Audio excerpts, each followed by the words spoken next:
todos y todas.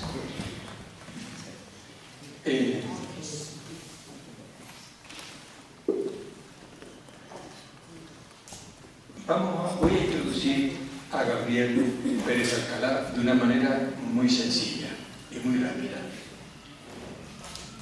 En primer lugar,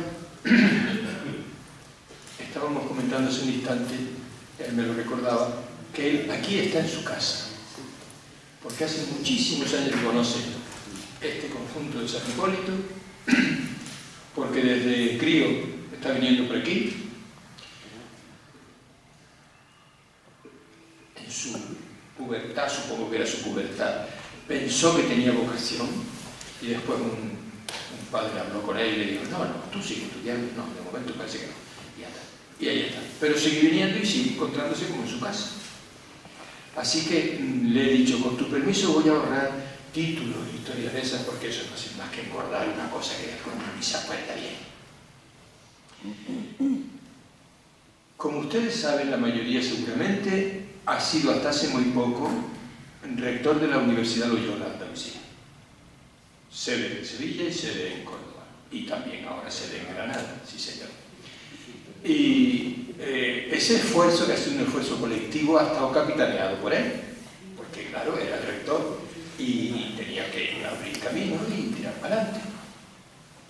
Ese esfuerzo es digno de mención porque es más que ser rector. Es ser rector tractor, abriendo entre la tierra el camino, porque no estaba hecho todavía. Es una cosa que Córdoba le tendrá que agradecer siempre, aparte de los años previos, naturalmente, que estaba aquí en la sede de ETEA, que se llamaba entonces, de Córdoba. Es un hombre, como ven, ligado a la compañía al máximo. Y por otro lado, yo he tenido la suerte, por algún trabajo mío anterior, de encontrármelo en algunas reuniones y algunas cosas, y me acuerdo una vez que le hice una visita a él cuando era director de ETEA, a pedirle, yo necesitaba contratar a una persona con unas características, vamos, no muy rebuscadas, pero... Y me entendió perfectamente, me escuchó hablar 3 minutos y a los 3 minutos me dice, yo creo que ya lo he entendido. Tú quieres una persona que tenga mente y corazón. Perfecto. Ahí se acabó la visita, porque comprendí que lo había entendido muy bien. Y lo buscó y ha estado trabajando con nosotros un montón de años. Eso se lo agradezco. Aparte de su actitud general. Entonces, tenemos un conferenciante amigo, cercano y potente. Potente, y ya estoy dejándole puesto el carril para que él viaje ahora en su conferencia. Nosotros, los que no entendemos mucho de economía, él es profesor de economía, lo es hace muchos años, andamos un poquito perdidos con la economía. Yo toda la vida he sido una cosa de esas que uno oye noticias, no solo ahora, sino antes también, oye noticias en la tele y se queda con 2 palabras sueltas, pero ¿qué pasa dentro de la economía? Se nos escapa. Actualmente, todos sabemos que la cesta de la compra ha subido muchísimo. La cesta de la compra y los viajes y los hoteles y todo lo que haga ha subido mucho. Pero, ¿a dónde vamos? ¿Qué perspectivas hay? ¿Cómo se explica la situación? ¿Qué errores puede haber? ¿Qué peligro? Todo eso no lo sabemos. La mayoría de nosotros, yo desde luego no lo sé. Por eso, yo le propuse, sabiendo que él está metido en estas cosas, que nos hablara de economía y que nos ayude a entender la realidad que estamos viviendo. Ese era mi objetivo. Y sospecho que se va a cumplir. Muy bien. Dicho eso, pues les dejo con él porque va a ser agradable. Ya lo veremos. Adelante. Gracias. En primer lugar, muchísimas gracias por tu presentación. Has traicionado casi una confidencia, digo, una confesión, aquello de que efectivamente tenía vocación. Bueno, se lo dije al padre Fernández, no era confesión. Se lo dije al padre Fernández Cuenca, que la mayoría de ustedes no se acordarán de él, pero fue rector del seminario ya por los 50, aquí en Córdoba, había sido tutor de mi padre también, y cuando yo vine aquí a Córdoba el año 73, lo primero que hice, fiel a mi educación jesuita, yo venía de Portacerio en Sevilla, fue venir aquí a este patio, a la congregación mariana, porque yo era congregante. Sigo siendo congregante, no se pierde el carácter. Y en cuanto a hacer un monumento, no. Yo con el tema de la universidad sencillamente he cumplido con mi deber. Doy las gracias al Señor y a la compañía por haberme dado la oportunidad de ser ese rector-tractor. Era lo que había que hacer y gracias a Dios se ha hecho. Pero se lo debemos a la providencia y a un montón de gente, que son más de las 700 personas que trabajan en Loyola, que han hecho posible esa preciosa universidad, de la que nos sentimos todos orgullosos, porque todos hemos colaborado. Yo solo he cumplido con mi trabajo. Y he vuelto ahora a hacer para lo que entré en ETEA, para lo que me contrató el padre Lori, es decir, para dar clases de economía. En aquel momento, de ayudante del gran José Juan Romero, que muchos de vosotros recordaréis, y al que he visitado no hace mucho en las Canarias, y bueno, tengo por supuesto una maravillosa relación que no hablamos continuamente. Entonces, al margen de estas cuestiones personales, a mí me gustaría dar las gracias al Centro Cultural San Hipólito y a Juan Luis Bézar, no solo por sus palabras, sino por la invitación. Por la invitación de venir a casa, al salón de casa, a un salón grande, para hablar de economía. En el salón de mi casa no me dejan hablar de economía.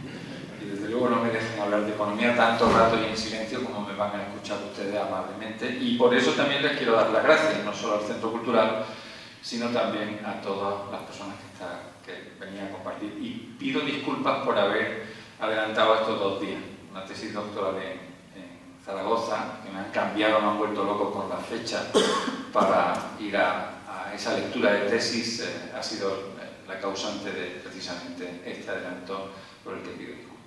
Yo voy a hablar brevemente de economía.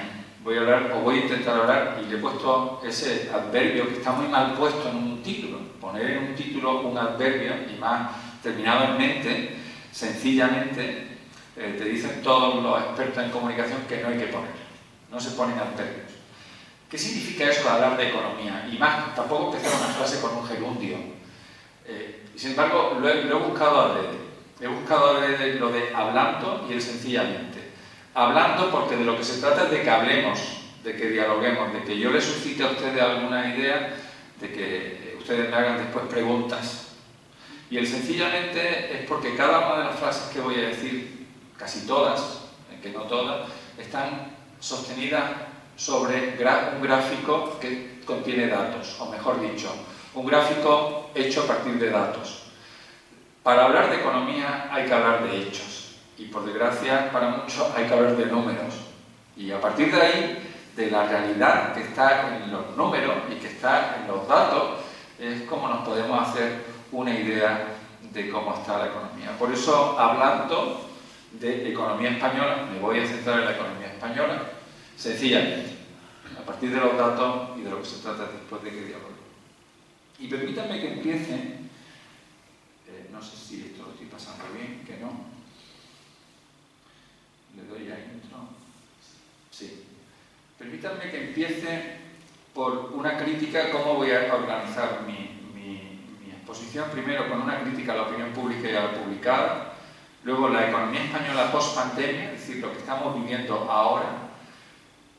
Hablaré inevitablemente de la política económica del gobierno Sánchez, los retos a corto plazo de la economía española, los retos a largo plazo, lo que no podemos olvidar, aunque no lo veamos en los telediarios, los retos a largo plazo, y luego una conclusión en 3 frases que den pie a que todos nos pongamos a hablar. ¿Me estoy dando bien? No estoy dando bien. Le doy algo que le hago mal. Antonio. ¿A qué cursor? A la flechita derecha, ahí. Ahí, ¿vale? En España la opinión pública y la publicada no hablan de economía en serio. He tomado dos de las... Son pantallazos de la Sexta, Lo he hecho a ver, porque si hay alguna cadena que no habla en serio nunca de economía es la Sexta. La 3 habla muy poco de economía, pero habla un poquito más.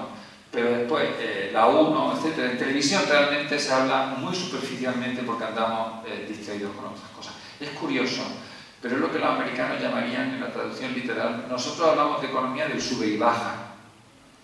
Sube la luz, cuando sube mucho, a 106 euros por megakilovatio.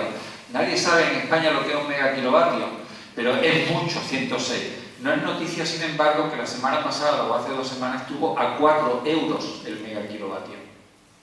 Cuando hay un temporal muy grande, entra la eólica a funcionar y la hidráulica, y entonces el kilovatio baja muchísimo. Si estuviéramos todo el día mirando los precios de la electricidad, solo estaríamos hablando de sube y baja continuo, porque eso fluctúa cada minuto.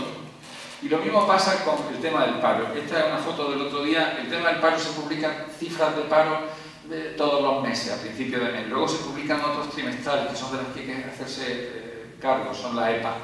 Y luego por medio el gobierno publica otras cosas. Y después los sindicatos te dicen otras diferentes. Entonces vamos continuamente el sub y baja.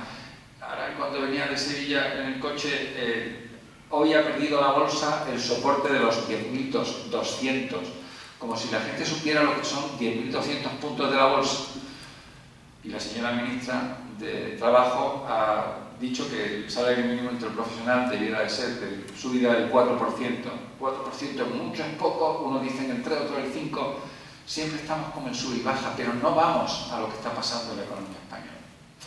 Esta es una crítica que quiero hacer, y es que he comparado los periódicos, que ya nadie lee periódicos, los periódicos que ahora mismo se publican con los periódicos de solo hace 15 años, el año 8 cuando empezó la crisis, y cuando empezó la crisis le dedicábamos entre 6 y 7 páginas diarias a hablar de economía y artículos de fondo, y hoy no le dedicamos más de 2 páginas en un periódico a hablar de economía.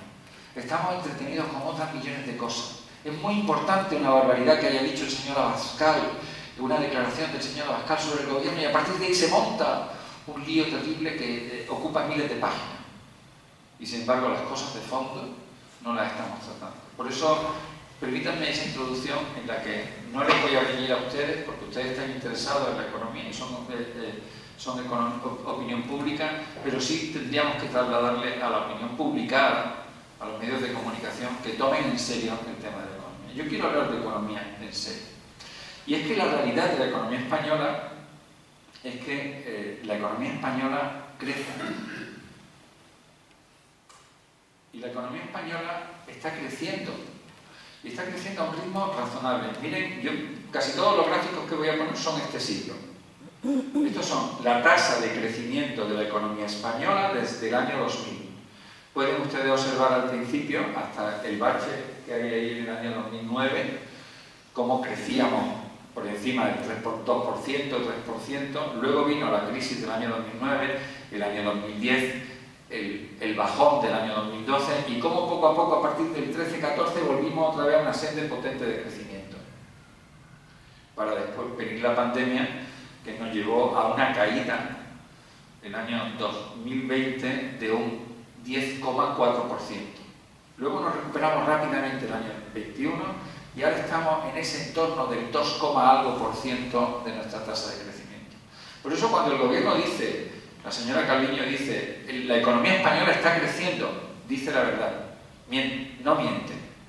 Miente en otras cosas, pero en esa no. Dice la verdad, la economía española está creciendo en el entorno del 2%. Sin embargo, como ustedes ven la raya, verán siempre una raya en el año 2023, los siguientes son previsiones. Los próximos años vamos a tener algo más de dificultad. Pero el problema no está solo en que crecemos. Crecemos y crecemos por encima de las economías grandes de la Unión Europea, que son con las que nos tenemos que comparar. Con Alemania, con Francia, con Italia, que son las 3 economías con las que nos comparamos, son las economías centrales de la Unión Europea. Nosotros estamos creciendo a unas tasas de crecimiento décimas por encima de cualquiera de ellas, especialmente de Italia y de Francia. Alemania lo está pasando peor. Alemania, que siempre creció mucho más que nosotros, lo está pasando un poco peor, precisamente por la crisis del gas y la dependencia que tienen del gas ruso y todo el problema que está habiendo también con la economía china, que si después me preguntan, se lo contaré, porque de economía alemana me precio saber tanto casi como española. Dicen por ahí que soy el más alemán de los economistas españoles y el más español de los economistas alemanes, porque 22 años dando clases en Alemania me han servido para conocerla y para seguir. La economía española crece, y crece a tasas ligeramente más altas que las medias de las economías centrales de la Unión Europea. Pero el problema está en que nosotros crecemos muy lejos de nuestra tasa potencial. La tasa potencial de crecimiento de una economía es aquella en la que los factores de producción están ocupados. Y nosotros crecemos muy por debajo de nuestra tasa potencial. Nosotros tendríamos que estar creciendo en el entorno del 3,5%, una economía de nuestro tamaño, con nuestra estructura y demás, debería estar creciendo al entorno del 3,5%, entre el 3 y el 3,5%, y lo estamos haciendo solo al 2%. Y me dirán ustedes, bueno, un punto no es mucho. No, un punto es una barbaridad. Un punto de crecimiento de la economía española son más de 15.000 millones de euros. Es mucho dinero. Lo que dejamos de crecer cada año por una mala utilización de los recursos. Estamos lejos de nuestra tasa potencial y eso es importante. Y más importante que eso no nos permite converger con Europa, es decir, ponernos al nivel de la renta per cápita europea. Y nos va a retrasar hasta el año 25 el llegar a la renta per cápita anterior a la pandemia. Cuando el gobierno dice la economía española tiene ya el PIB, la renta, de la pandemia, cierto, pero somos más. Por tanto, la renta per cápita del 19 no la tendremos hasta el 25. Ahí lo tienen en la izquierda. Hasta el año 20, la renta per cápita del año 19, sobre la base de 2100, era igual a 100. El año 24, a finales del 24, el año que viene, el año 25, superaremos ya el problema que nos causó la pandemia. En definitiva, primera idea, la economía española crece en el entorno del 2, pero no a su potencial, no diferencialmente más que la grande economía europea, por lo que no converge, esas décimas no son significativas, y no recuperará su nivel de renta per cápita del año 2019 hasta el 2024, aunque ya tenga el mismo PIB. Primera idea, yo creo que es clara y sencilla, los números así lo demuestran. Segunda idea, crecemos con importantes desequilibrios. Y la mayoría de la gente, antes lo ha dicho Juan Luis Pérez, estamos muy preocupados por la cesta de la compra, pero ese no es el principal desequilibrio de la economía española. El principal desequilibrio de la economía española es un déficit público persistente por encima del 4% del PIB. Miren ahí el déficit público que tienen las distintas economías. España lo he puesto en rojo. España lo he puesto en rojo. Siempre hemos tenido un déficit público muchísimo más grande que todos nuestros vecinos. Miren ahí en la parte central del gráfico, Alemania con superávit en plena crisis. Los alemanes siempre muy ortodoxos, ellos con sus cuentas públicas no gastan más de lo que ingresan, y sin embargo nosotros siempre gastando, salvo desde la crisis para acá, gastando bastante más de lo que ingresamos. Especialmente en los últimos años. Desde la pandemia para acá, la pandemia disparó muchísimo el déficit público, pero seguimos teniendo un nivel de gasto de déficit público mucho mayor del que nos podemos permitir. Porque esto dopa la economía. ¿Qué significa dopar la economía? Significa que si estamos creciendo un 2% y el déficit público es 4 puntos, le estamos metiendo a la economía muchísimo dinero público.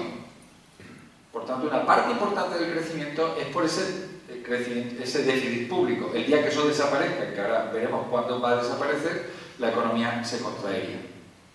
Por tanto, tenemos una economía dopada, más que la media europea. Dice, ¿por qué crece la economía española más que las economías centrales de la Unión Europea? Porque la tenemos más dopada, le metemos mucho más déficit, le metemos mucho más gasto. Y eso es un problema. Y es un problema porque esta expansión del gasto público se ha producido a partir de la pandemia, pero empezó antes de la pandemia.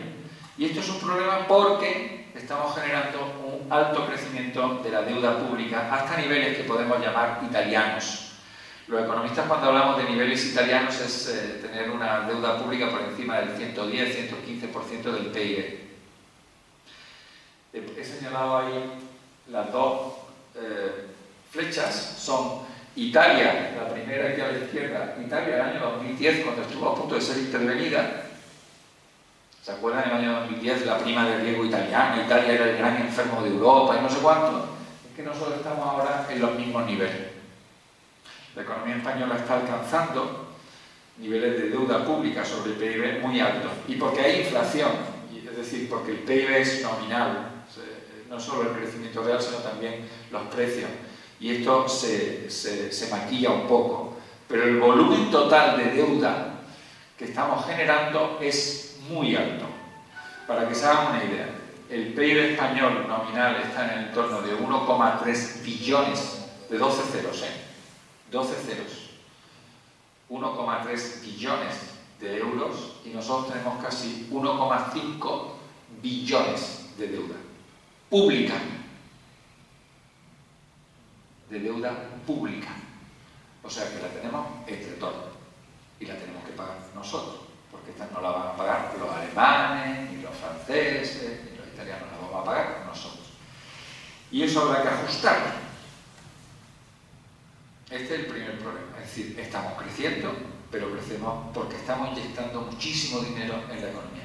Mucho dinero para los parámetros europeos, No estamos, vaya nadie a pensar que estamos en el lío que tiene la Argentina, que ahora está de moda hablar de la Argentina. Nosotros no estamos en la situación de Argentina, que ellos tienen un déficit del 17% con una deuda pública y exterior que sobrepasa el 130% del PIB.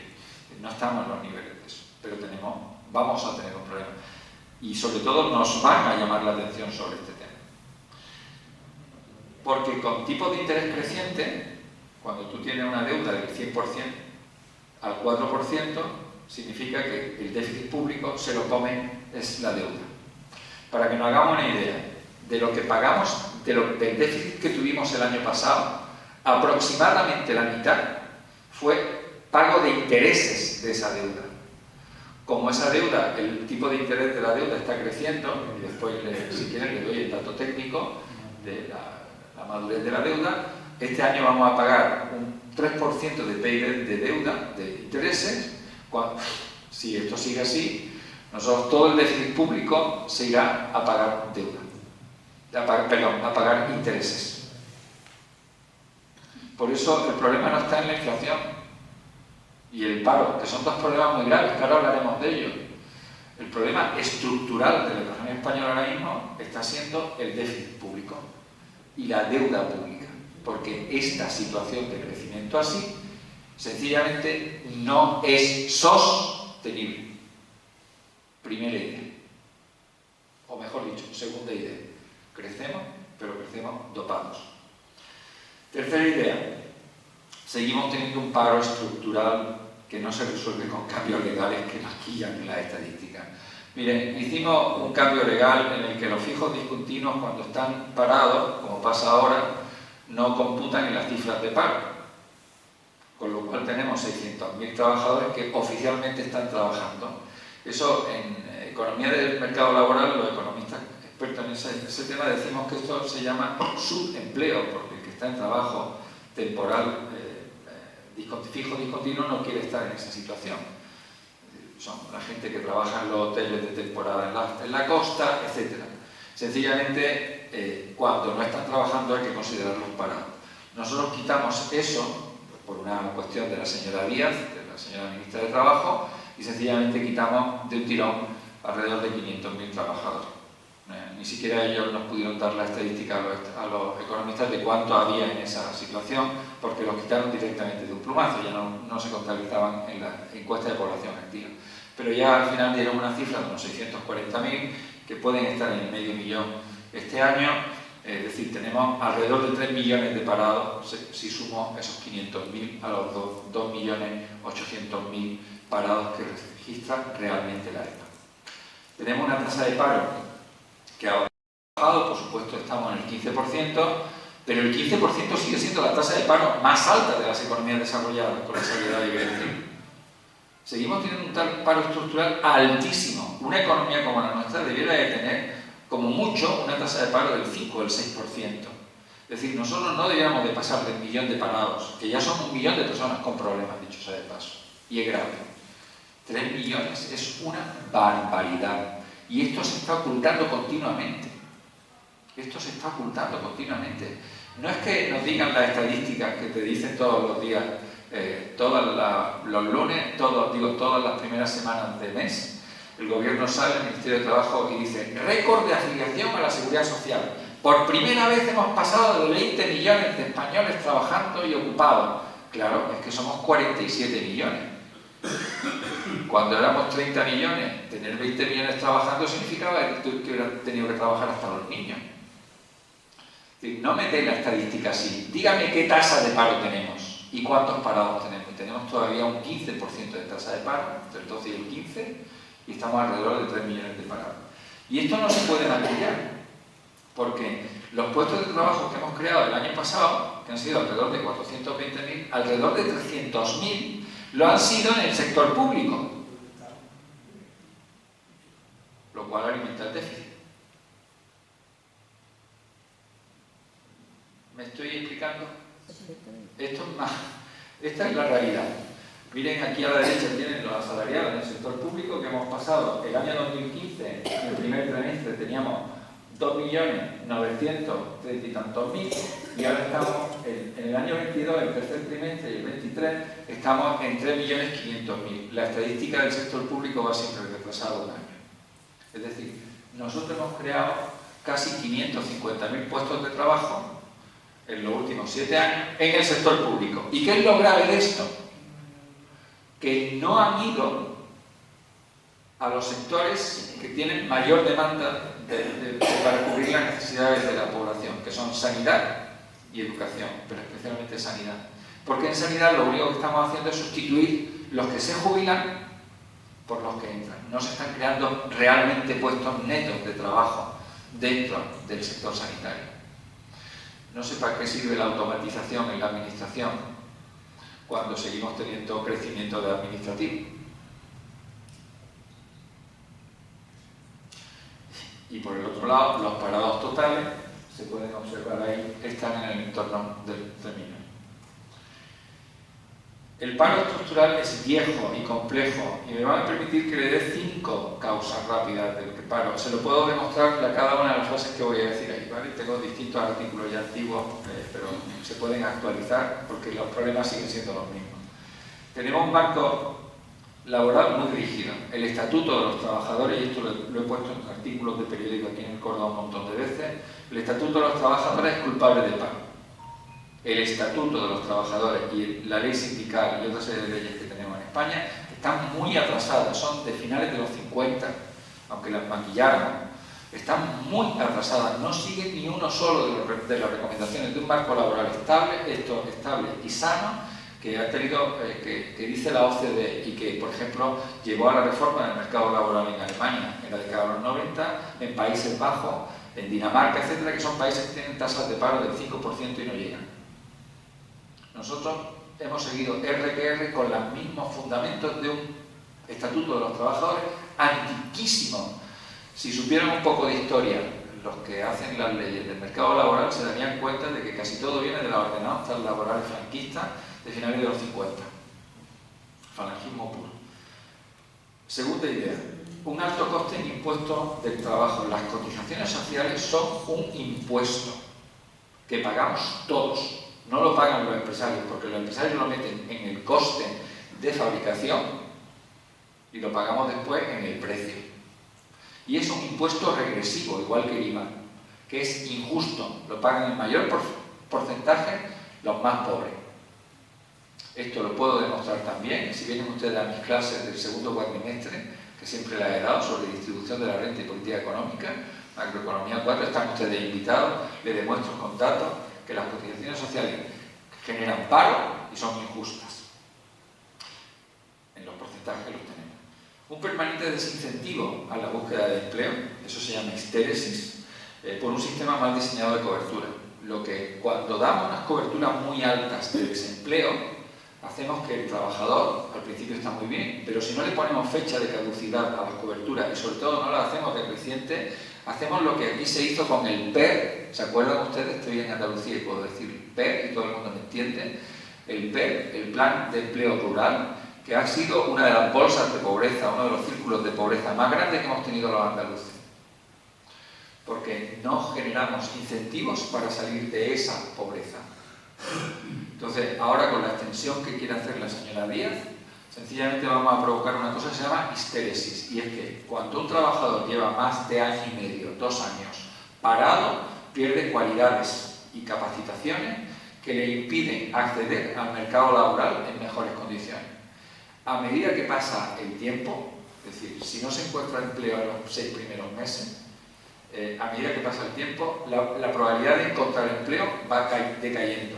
Por eso, unas coberturas muy altas y muy generosas en el tiempo, sobre todo, generan paro. Luego hay un permanente desincentivo a la empresa y a su crecimiento. En España, el concepto de gran empresa es un concepto importado de Francia que nos está haciendo mucho daño. Las empresas de más de 50 trabajadores tienen una serie de obligaciones que le llevan a tener mayores costes y a medir mucho lo que contratan. Aquí en España, por ejemplo, una empresa del tamaño de Google o de Microsoft o cosas de esas sería impensable. Nosotros en España la legislación no te lo permite. Y cuando digo no te lo permite, antes de que llegue al punto de tener ese volumen de trabajadores, emigras. Divides la empresa y emigras, que es lo que han hecho todas nuestras empresas grandes. Nosotros no tenemos empresas grandes, de tamaño gigante, anclada aquí, en gran medida por nuestra regulación laboral. La empresa que tiene más trabajadores bajo solo una persona jurídica no llega en España a los 10.000 trabajadores. En California hay empresas que tienen bajo una sola persona jurídica 40, 50.000, 60.000 trabajadores. Aquí en España eso la legislación te penalizaría de tal manera, a base de enlaces sindicales, liberados sindicales, regulaciones, etcétera, te penalizaría de tal manera que no te merece la pena tenerla. Prefieres tener los 10.000 trabajadores en América Latina. Es así de simple. Tenemos legislación que va en contra de nuestra propia estructura económica. Y por último, hay un increíble desacople entre formación y ofertas de trabajo. Lo que demandan los empresarios no se lo podemos dar en la universidad. Para que se hagan ustedes una idea, y se lo cuento en primera persona, para que un rector o una universidad pueda diseñar un grado, necesita tener una varita, una bola de cristal, que le diga lo que van a demandar los empresarios a 5, a 6 años vista, pero pensando en los alumnos que tienen ahora 12 años. ¿Se imaginan ustedes que yo diseño grados para lo que los empresarios van a querer dentro de 6 años, pensando en lo que quieren los chicos ahora de 12 años? Pues si tardo 4 años o 3 años en poner un grado en funcionamiento y luego no lo puedo reformar en los 3 años siguientes, es el problema que nos encontramos y después te dicen, tienen ustedes que ser más flexibles, te dicen los empresarios. ¿Cómo voy a ser más flexible si la legislación que me están poniendo cada vez me hace más rígido esto? Me lo impide. En Alemania se tarda en diseñar un grado año y medio. En los Estados Unidos, año y medio. En España, 3 años. Imposible. Sencillamente desacoplado. Pero no me voy a enrollar con el mercado laboral porque tenemos un tercer desequilibrio, que es la inflación. Bueno, yo me estoy alargando mucho. Que es no esperado y desconocido desde acá. Tenemos un problema de inflación. Un problema de inflación al que se ha reaccionado con no poca histeria, pero bastante sentido común laboral, porque los salarios se han acompasado mucho al tema y empresarial. Los precios, hemos tenido corte de suministro y choque de demanda muy potente, de energía sobre todo, de mercados exteriores, de semiconductores, etc. Y en España se ha razonado razonablemente bien. La inflación la vamos a tener controlada, por lo menos en un entorno razonable de un 2-3% en un par de años. No ha habido histeria. Ha habido histeria por parte del gobierno con medidas muy populistas, pero no ha habido un grave problema después en la economía para manejarlo.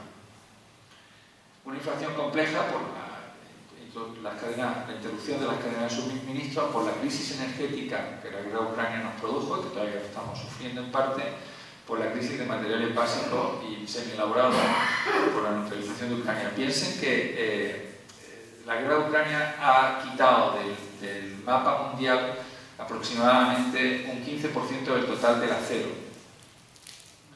Y es que el 15% del acero sirve para muchísimas cosas. Cuando tú quitas un producto semi-elaborado, como es el acero, de las cadenas, rompen muchísimas cosas.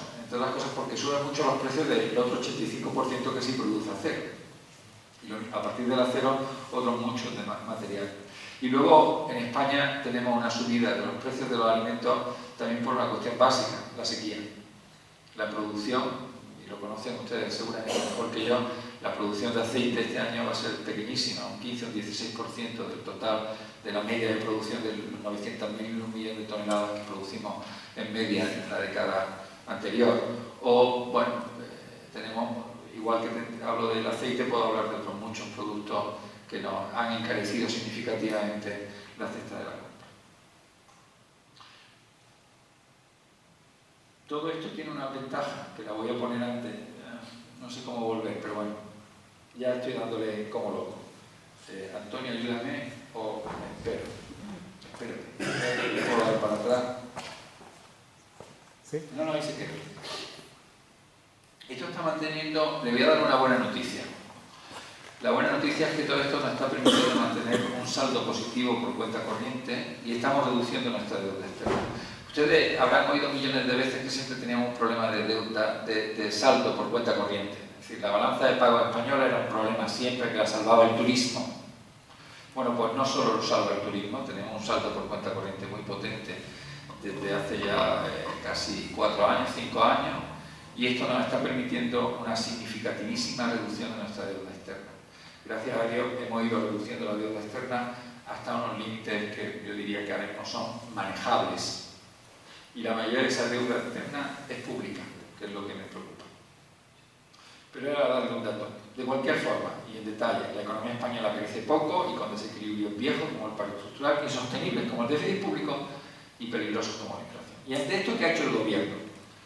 Voy a ir un poco más deprisa. Pues mire, el año 21 nos propuso el gobierno, llevaba ya 2 años en el poder, y curiosamente debió de tardar ese tiempo en redactar las 678 páginas de España 2050. El año 2021, plena pandemia, el gobierno nos propuso una idea de sueñen ustedes la economía española del año 2025, cuando nosotros lo que teníamos que pensar era lo que íbamos a hacer en los próximos 5 años. Bueno, pues los próximos 5 años no les preocupó, hizo un ejercicio de 678 páginas, que es un número muy bonito, para una economía en un mundo y en un contexto que no sirve para nada. Es decir, ahí nos dice que tenemos que ser más sostenibles, pues sí, que tenemos que reducir las desigualdades, porque ¿quién no quiere eso? Que tenemos que crecer, no sé cuál, pero no habla de fundamentos para nada. Es un ejercicio precioso de carta a los Reyes Magos, muy largo. Luego elaboró para los fondos europeos un plan más cercano, que se saltó con 348 páginas, para ver cómo gastaba 140.000 millones que no iban a venir de Europa. ¿Se acuerdan de aquella promesa que nos hizo el señor Sánchez de los 140.000 millones que iban a venir de los 700.000 millones que prometió Europa para salir de la crisis que producía la pandemia? Bueno, pues esto se llama Plan de Recuperación, Transformación y Resiliencia, con 17 ejes, no sé cuánto, un maravilloso ejercicio de planificación estratégica hecha por grandes empresas y sobre todo por unos teóricos en los espacios interestelares dentro de Moncloa y del Ministerio. Porque la realidad es que ellos prometían una increíble recuperación, es decir, en menos de 2 años íbamos a salir de esta, recuperábamos, porque íbamos a gastar 140.000 millones. Yo recuerdo que aquel año di una conferencia en Almería que se llamó Pinchando globos en un cumpleaños, vaya título, porque el primer globo que había que pinchar era que los 140.000 millones no es que Europa te regalara 140.000 millones, es que te correspondían, si tenías proyectos, 140.000 millones de los 700.000, pero los 700.000 lo íbamos a pagar después a prorrata a todos los europeos, porque era una emisión de deuda europea, y a nosotros de esos 140.000, de esos 700.000 nos tocaba pagar 120.000. Por tanto, si venían 140, ganábamos de saldo neto 20.000. Ya está. Pero no es que los europeos, los alemanes no son tan tontos. No te dan 140.000 millones porque sí. Bien. Pues de esos 140.000 millones, ahí tienen ustedes la transparencia, y no sé si se ve bien, que teníamos que gastar en 2 años y que iba a revolucionar la economía española. Estos son datos de febrero de este año, porque no son capaces de decirnos con menos de un año de retraso, ¿cuánto se están gastando? Pero la cifra va por 19.200 millones del gobierno central y unos 4.100 de la autonomía, unos 23.300. O sea, un 16% de lo que nos prometieron que íbamos a gastar en 2 años. Y para que se hagan una idea, tampoco aquello iba a ser la panacea, porque 140.000 millones no suponen un revulsivo sobre la economía española. Para que se hagan una idea, la economía española se gasta en inversión al año alrededor de 240.000 millones. 240.000 millones. 240.000 millones sirven para ir manteniendo el stock de capital, es decir, la capacidad productiva. 140.000 millones es una cantidad relativamente pequeña como para que cambie y revolucione la economía española. Si acaso, va a revolucionar la economía local de alguna zona y algún sector, por ejemplo el automovilístico y poco más. Y al ritmo y en los proyectos en los que se está gastando el dinero, francamente no va a revolucionar nada. Es decir, vamos a seguir siendo una economía turística, con una alta dependencia exterior, sin innovación, etc. Eso es exactamente igual que ya veníamos siendo. Lo que nos prometieron era fuego de artificio. Siento pinchar el globo. El gobierno, en definitiva, no tiene una política económica lógica, no tiene una política de gasto económicamente lógica, sino políticamente rentable. No ha reformado el sistema de financiación, ahora hablaremos de eso, de las comunidades autónomas. No tiene criterios de inversión eficaces, sino políticos, territoriales. Es decir, meterle 5.000 millones al eje del Mediterráneo en Cataluña está muy bien, pero si no le mete nada más que 250 millones al eje ferroviario del Mediterráneo en Almería, le beneficia a los catalanes para conectarse más rápidamente con Francia, pero no sacamos la parte de producción que es importante, que es lo que vamos buscando, que todo el Levante, Almería, Murcia, la Comunidad Valenciana, hacia los mercados europeos, que es donde está la agricultura de primor que tenemos y la industria básica intensiva en mano de obra, que es la española, o sea, muebles, calzado, etcétera, que tienen los valencianos. Todo eso lo tenemos que sacar hacia Europa ahora mismo en camiones y el eje del Mediterráneo viene para eso. Pero eso no es gastarse 5.000 millones en ferrocarriles en Cataluña. Los criterios territoriales no pueden primar sobre lo económico. Y sobre todo cuando tenemos el puerto más grande de España, que es Algeciras, sin conexión ferroviaria con el eje del Mediterráneo. Eso es una locura. Desde el punto de vista económico estamos perdiendo miles de millones de euros solo por eso. Falta ahí una inversión de 1.000 millones que se podían traer de otros sitios. No hay unos criterios de inversión eficaces. Y desde luego no hay una política fiscal coherente. Hemos hecho más de 15 reformas parciales de impuestos, metidas además en leyes, pues aprovechando unos presupuestos, un decreto ley de los de la pandemia. La técnica legislativa en España deja mucho que desear. Y luego tenemos también una idea muy antigua del mercado de trabajo. Y aquí no comment, porque mi comentario siempre, y esto se está grabando, siempre es esto que la señora Díaz heredó de su padre, un fantástico sindicalista gallego, heredó un libro de mercado de trabajo, pero del siglo XIX, y se lo leyó. Y lo malo no es que se lo leyera, es que se lo cree. Entonces, tenemos una política de mercado de trabajo muy antigua. Y no hay políticas sectoriales, porque la mitad de ellas están delegadas, muchas de ellas, a las comunidades autónomas, y hay una profunda descoordinación entre las comunidades autónomas y el gobierno central en esta política. Y desde luego ha dejado de luchar contra la inflación porque esta responsabilidad se le ha dado al Banco Central, lo que provoca subidas de tipo de interés. Este miércoles habrá reunión de la Reserva Federal Norteamericana y el jueves del Banco Central Europeo. Los analistas no esperamos que vaya a haber subida de tipos, sino que se mantengan, pero miren ustedes los tipos de interés que veníamos arrastrando y cómo en la fase esa de crecimiento para salir de la crisis se hizo a base de tipos de interés cero y ahora estamos en tipos de interés del 4% y creciendo. Yo espero que a mediados del año 24, empiecen un poquito una senda hacia abajo los tipos de interés, mucho más suaves, pero volver a tipos de interés cero en los próximos 4 o 5 años no hay ningún modelo que lo esté prediciendo. Y con esto termino. El gobierno no tiene un plan, es decir, tiene una política populista que peronifica la economía, porque peronificar para los economistas es una cosa muy grave, y es cuando hay más gente dependiendo de los subsidios públicos que gente que quiere trabajar. Eso es peronificar una economía. El señor Milei, el nuevo presidente, lo ha identificado correctamente, aunque sea un maleducado, aunque es un maleducado, mucho cuidado, pero ha identificado correctamente el problema y no sé si la solución puede ser tan drástica como él propone, pero desde luego la peronificación de la economía española está muy lejos, por supuesto, pero a nosotros nos preocupa. Y la aleja de su crecimiento potencial y lo que es peor, la está dualizando, conservando lo que se quiere evitar.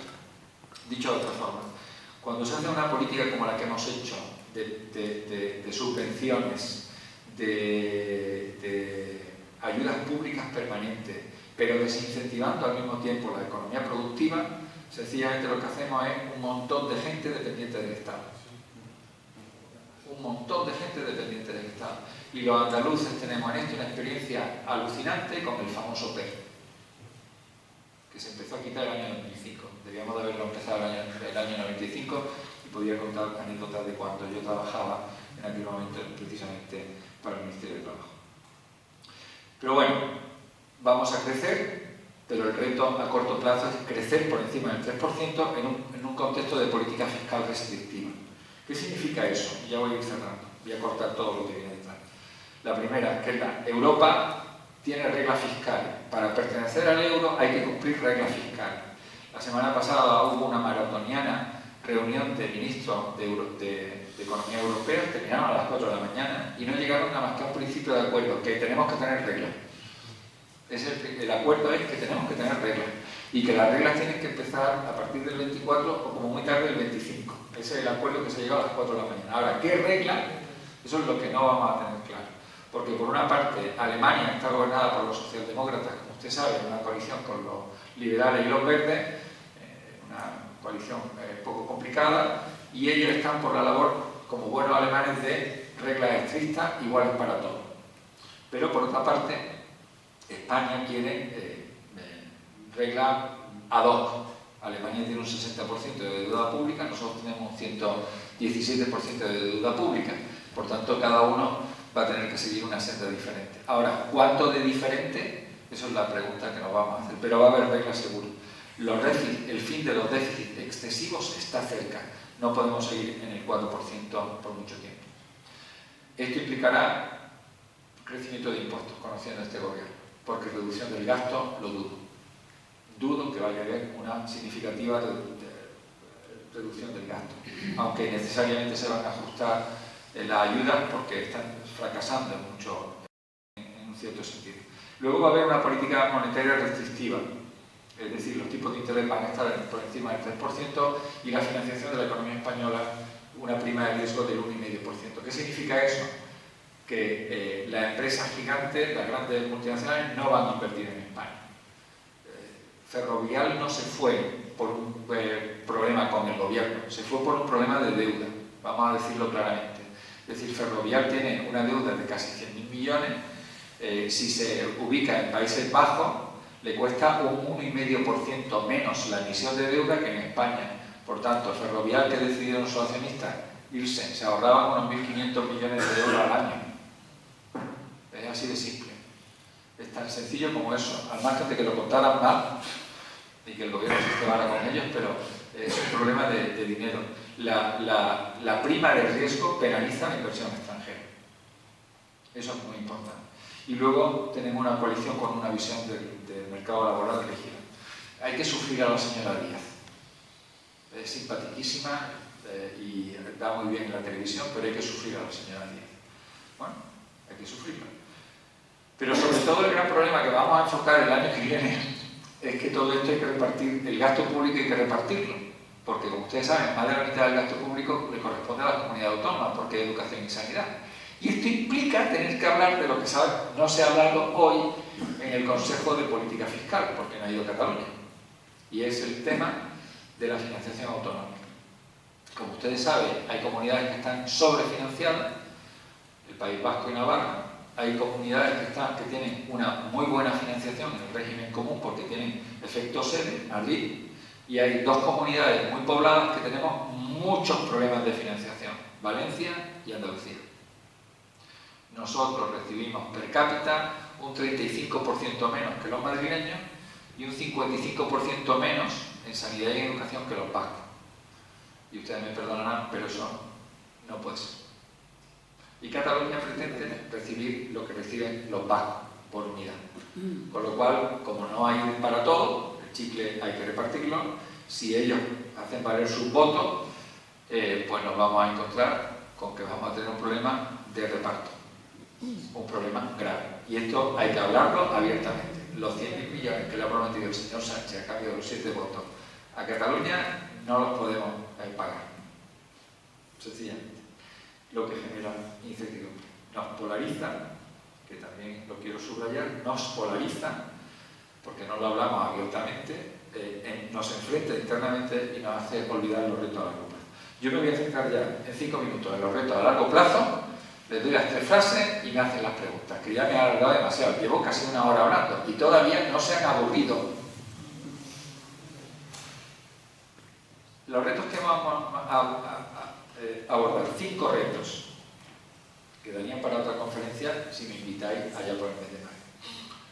El primer reto importante es una cosa de la que no se habla en España, que es el estancamiento de la productividad por ocupado, pues de ella depende de la renta per cápita. Miren, esto se lo explica a mi alumno de primero casi.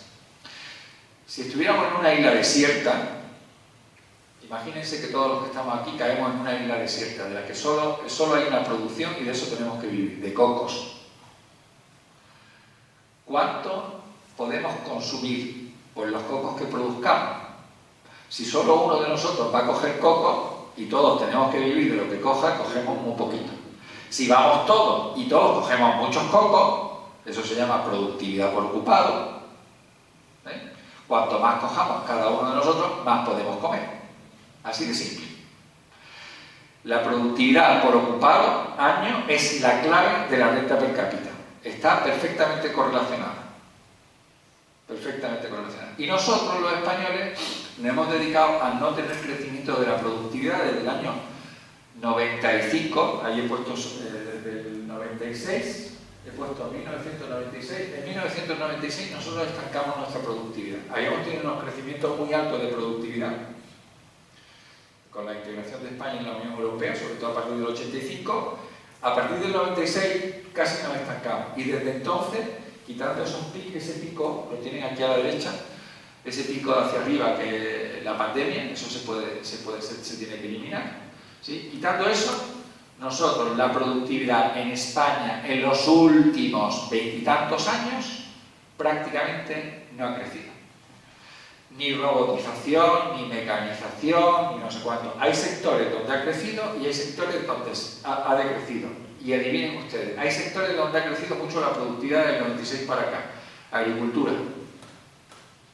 En la agricultura ha crecido mucho la productividad por ocupado. Si ustedes ven, algunos de ustedes seguramente será del sector. Si ustedes miran el número de personas que trabajaban en sus explotaciones hace 30 años con las de ahora y las producciones que tienen, han estancado o han cortado la mano de obra y sin embargo han crecido sus producciones, seguro. En la industria también, la construcción, muy poco.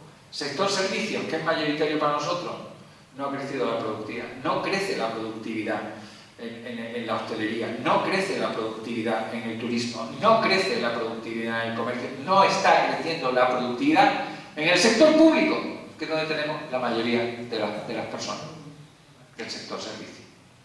Este es el problema. Es decir, tenemos más funcionarios pero son menos productivos. Hacen menos cosas de las que hacían. Por tanto, tenemos un problema de productividad. Si no crece la productividad, no puede crecer la renta per cápita. Y esto nos da un segundo problema. El segundo reto es el envejecimiento. Porque de él depende la población activa.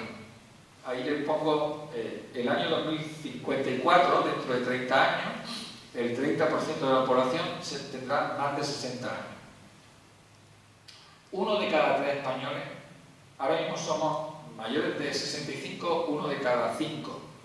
Dentro de 30 años, 1 de cada 3 españoles tendrá más de 65 años, con más longevidad, esperamos. Conclusión, más gasto. El tema de las pensiones hay que meterle mano ya. Llevamos 15 años diciendo esto y no se lo hemos metido. El tercer reto es que esto nos llevará a aceptar e integrar a una diversa población inmigrante. El tercer reto. Para que se hagan una idea, si no tuviéramos, ahora mismo los que somos de origen español somos 40 millones de los 47 millones que vivimos en España, residentes de España. Hay 7 millones de inmigrantes y 40 millones de españoles de origen. Si dependiéramos solo de los nacimientos de los españoles de origen, tendríamos la naranja. Decreceríamos. Solo crecemos por la inmigración. Esto nos lleva a que en el año 2054, dentro de 30 años, seremos unos 52 millones de españoles residentes en España, pero habrá 18 millones de inmigrantes. Esto hay que aceptarlo. Si queremos crecer, necesitamos a los inmigrantes. No es posible. Esos partidos que dicen no a la inmigración, pero crecimiento no sé cuánto, imposible. Mi familia es del norte de la provincia de Córdoba y en casa de mis padres oí yo a mi tata decir una vez no existe el chocolomo, no vale tomar chocolate y lomo. Chocolomo no es posible. Entonces, no es posible. Tercer reto, y no importante, no menos importante, la urbanización con graves desequilibrios territoriales. Ahí tienen un mapa de las grandes conurbaciones y de cómo nos estamos concentrando. Córdoba está en el punto ahí intermedio, pero que sepan que nosotros llevamos en la provincia sin crecer en tamaño desde el año 1995. La misma población, 725.000 habitantes, de los 70 y tantos pueblos ciudades que hay en núcleos poblacionales que hay en Córdoba, me parece que de los 90 y tantos, 70 y tantos han perdido población en los últimos 20 años. Somos los mismos cordobeses, 23 años más viejos. Ya está. Pero estamos ahí en el límite. Nosotros todavía no tenemos regresión poblacional como Jaén, Ciudad Real, Badajoz, Cuenca, Guadalajara. En fin, nos vamos concentrando. Y el quinto evento, la polarización política. Nos tiene que llevar, tenemos que tomar como un reto, y estos son temas que hay que abordar, tenemos que entendernos. No podemos estar tan polarizados. Miren ahí dos preguntas, una es el acuerdo sobre impuestos, cómo de pronto se polariza la posición, y aquí el tema de la inmigración, cómo también la hemos polarizado, blanco-negro, todo o nada, y si uno opina lo contrario del otro, automáticamente ya es un facha, o si no es un rojo comunista no sé cuánto, y se levanta la gente de la mesa de negociación o de diálogo. No nos podemos leer, porque tenemos que abordar los 4 retos anteriores, y los tenemos que abordar juntos. Si eso no lo hacemos, no vamos a tener un futuro estable y razonable. Me voy a saltar, y todo esto en un mundo cambiante y conflictivo. Hasta ahora solo hablo de economía española. En un mundo cambiante y conflictivo, que se le iba a poner, con fuerte crecimiento demográfico, ya somos 8.000 millones. Cuando nacimos los que estamos en esta sala, éramos 2.500 millones. En la vida que tenemos, hemos crecido la población mundial en 5.500 millones de personas. Hemos más que duplicado, hemos triplicado los que éramos. Y al mismo tiempo tenemos que abordar el reto del cambio climático. Esto ya no tiene solución. Ahora mismo se han levantado, en Kuwait ha habido una reunión esta semana, en la COP28, y han llegado a una conclusión. Dice que vamos a ser neutrales en CO2 el año 2050. No se trata de ser neutrales, porque el año 50 ya tendremos 2 grados o 3 grados más, 2-3 grados más en la atmósfera. Para entonces ya será tarde. O lo paramos de aquí al 30-35 o tenemos un problema grave en el 50. Al tiempo que la humanidad empieza a entender el cambio tecnológico. Llega la inteligencia artificial y la robotización. Esto nos daría también para una preciosa reflexión, el tema de la inteligencia artificial y la robotización. Y la prueba está en que para que ustedes me atiendan 15 minutos, lo he tenido, de 30 minutos decía una hora, lo he tenido embobado con 50 imágenes. Lo he tenido embobado 50 imágenes. Pregúntense, ¿hubieran aguantado una conferencia al estilo folios, de esas que se leían antiguamente, con esta profundidad de datos, sin una imagen? Pues si dicen que no, es que imagínense los que son más jóvenes que nosotros.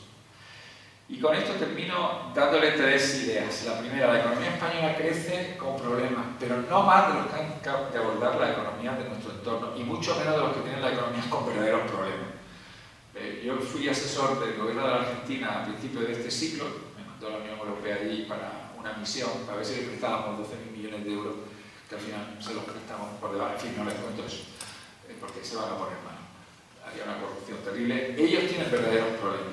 Es decir, por eso cuando uno habla con un argentino, con algún amigo argentino y dicen la economía argentina tiene problemas, pues viven. Vosotros no tenéis problemas, nosotros no tenemos los problemas que tiene Argentina. Y de luego son una exageración cada vez que alguien dice España se está haciendo parecido a Venezuela. No. Venezuela es otro problema. Esto no tiene nada que ver con Venezuela. Aparte de que estamos en la Unión Europea, tenemos otros fundamentos, 3 veces un nivel de renta, en fin, aquí pasan millones de cosas. Marco institucional, una sociedad diferente. No se alarmen por esas cosas. Tenemos problemas y hay problemas graves, pero son problemas que se pueden hablar en una mesa y tienen soluciones. No fáciles, pero las tienen. La Argentina es otro tema, o Venezuela es otro tema. Los retos a los que nos enfrentamos no son los que se están tratando en Suiza, siendo los que se están tratando en Suiza graves, no les quiero quitar gravedad, pero los retos que tenemos son los que no se están tratando en Madrid. Eso de la productividad no se está hablando en Madrid, que se tendría que estar hablando, en Madrid y en toda España, no se está hablando del tema del déficit, no se está hablando de la deuda, no se está hablando del paro estructural, y eso es de lo que deberíamos de estar hablando, porque esos sí son problemas graves que tenemos. Y los problemas políticos, internos y externos, son la amenaza, más que las debilidades estructurales de nuestra economía. Nuestra economía tiene debilidades estructurales, pero en mi opinión, y esto es una opinión, más problemas tenemos porque no somos capaces de llegar a consenso sobre lo que tenemos que hacer para resolver nuestros problemas. Para que se hagan una idea, en la década de los 90, gobernando Felipe González, se creó una unidad de estudio,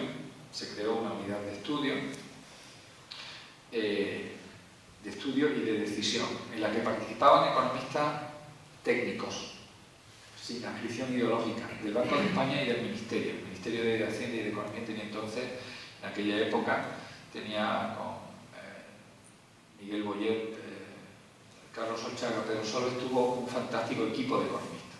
El Banco de España, en aquella época, Luis Ángel Rojo, tenía un fantástico equipo de economistas. Y los gobiernos, los partidos políticos, también tenían sus economistas, por así decir.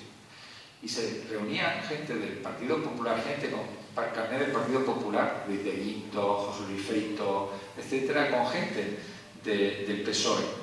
Y se llegaban a acuerdos, que fue lo que después nos dio el plan de convergencia del año 93. En el año 93 se aprobó un plan de convergencia por parte del Gobierno de España, gobernando Felipe González, en minoría, pero estaba de acuerdo el partido de la oposición. Y cuando el año 95 ganó la elección el Gobierno Aznar, se siguió haciendo el mismo plan de convergencia que se había determinado, con algunos pequeños retoques que le dio Rodrigo Rato. Pero hasta el año 2002 tuvimos unos fuertes consensos sobre lo que había que hacer por la economía española. En el año 2002 se volvió a hacer un consenso, que se rompió en la época del presidente Zapatero, siendo ministra de Economía Elena Salgado y secretario de Estado David Pegales, que posiblemente sea ministro de Economía dentro de unos meses. Ahí fue cuando se empezó a romper un poco el consenso, pero todavía se hablaban entre ellos. Todavía el año 15 hubo reuniones, el año 12 hubo reuniones entre economistas de un partido y de otro partido, con técnicos del Banco de España, para el tema de si había que rescatar a la economía española o no. Para nuestra desgracia, llevan 5 años sin hablarse, 4 años sin hablarse. Los economistas nos hablamos unos con otros, pero cuando llega el momento ninguno tiene una especie de mandato de su jefe político para poder llegar a pactos. Y eso es una desgracia. Si nosotros hemos crecido en renta y hemos pasado de ser un país de renta media a un país de renta alta en plena democracia y con no pocas dificultades, era porque nos hablábamos. Y eso es lo que podemos perder ahora y no debemos de perderlo ante los retos tan importantes que tenemos. Pero de todas maneras, esto mírenlo siempre y consúlense políticamente con esa frase que le atribuyen a Otto von Bismarck, canciller de Alemania, el país más fuerte de España, España el país más fuerte del mundo, porque los españoles llevan siglos intentando destruirlo y no lo han conseguido. Decía Bismarck, según parece, a un embajador español en la tercera o la cuarta guerra carlista, una de las muchas guerras que tuvimos en el siglo XIX. Y de todas maneras, y estando donde estoy, recuerden siempre que el futuro